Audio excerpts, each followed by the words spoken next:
नसता, देशाला पंतप्रधान मिळाला नसता, मांडीला मांडी लिहून विद्यार्थी असन महिला असन असं बसलं नसतात. म्हणून प्रथम मी त्यांना नमन करतो आणि आज स्वातंत्र्य दिन निमित्त सर्वांना मी हार्दिक शुभेच्छा शुभेच्छा शुभेच्छा देतो. धन्यवाद. मित्रांनो, मला एका सांगायचे, गुरुर् ब्रह्मा गुरु विष्णू गुरुदेव महेश्वर गुरु साक्षात परब्रह्मम तस्मै श्री गुरुवे नमः. या कार्यक्रमानिमित्त मी मुलांना एकच संदेश देईन. आपण सर्वप्रथम आपण सकाळी उठल्यानंतर आपला आई वडिलांच्या दर्शन घ्या. आपल्याला जो शिक्षक जो आपला ज्ञान देतो त्यांना सन्मानाने त्यांच्याशी बोला. आजकाल बऱ्याच ठिकाणी तक्रार येतो, म्हणून मला एक संदेश मी तुम्हाला देतो. बालमित्रांनो, मी देशाची सेवा केली एक सैनिक म्हणून. 1984 मध्ये सुवर्ण क्षेत्राच्या लढाईमध्ये मी भाग घेतला. आजकाल मिलिटरी मध्ये आर्मी मध्ये जायचं म्हणलं लोक भेटतात, पण एक सांगतो, येणाऱ्या काळामध्ये तुम्ही सुद्धा शिकून एखादा मोठा कर्नल कॅप्टन मेजर असा मोठा एक अधिकारी, तीन करसेना वायुसेना जलसेना या सेनाच्या मार्फत आपल्या देशाचे रक्षण करण मी असं तुमच्याकडून अपेक्षा ठेवतो. भरपूर काय बोलायचे होता, परंतु लाठी काठी मार्शल आर्ट्स, आज मी बुडो मार्शल आर्ट्सचे इंडियाचे चेअरमन आहे. शालेय गेम मध्ये आमच्या गेम आहे. तर तुम्ही आज बरेच काही मला बोलण्यासारखं तुम्ही काही ठेवलं नाही. काय विद्यार्थी इथं येऊन काय भाषण करत होतं मॅडम, खूप छान खूप छान. तुम्ही शिक्षण छान देतो, ज्ञान त्यांना जो शिकवलं नाही त्या गुरूंचे मी वंदन करतो. आणि पुन्हा एकदा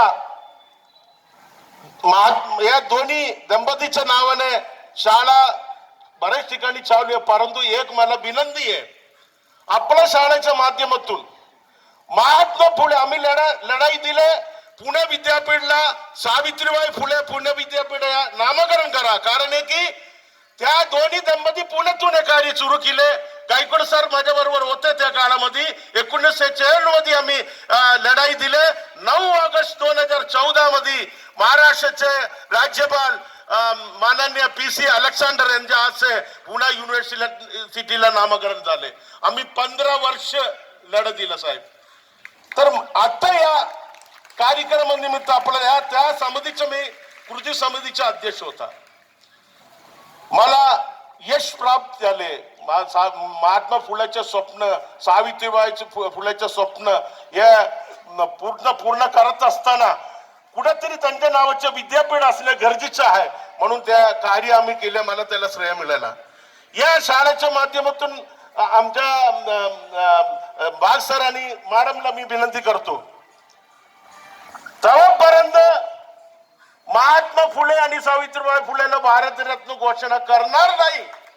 आज स्वातंत्र्य दिन निमित्त माझ्या दुसरं लढाई दुसरं मिशन आजपासून इथून मी सुरू करतोय. त्यासाठी तुमचे सहकार्य पाहिजे. तुम्ही इथून मुख्यमंत्री असन पंतप्रधान असन त्यांच्यासाठी एखादा चेंडू टाकला तर त्याला भारतरत्न घोषित करतो. महात्मा फुलेला का देऊ शकत नाही, सावित्री फुलेला का देऊ शकत नाही, या प्रश्न आहे मला हे राज्यकर्त्याला आणि शासनाला. म्हणून आज मी देशाच्या देशवासियांच्या माझ्या आई वडिलांचा शपथ घेऊन मी सांगतो, या तोपर्यंत महात्मा फुले सावित्रीबाई फुलेला भारतरत्न घोषित करणार नाही. माझं आंदोलन आजपासून सुरू करतोय. एवढंच बोलतो, जास्त वेळ घेत नाही, कारण उन्हातानामध्ये आपण इथं बसले.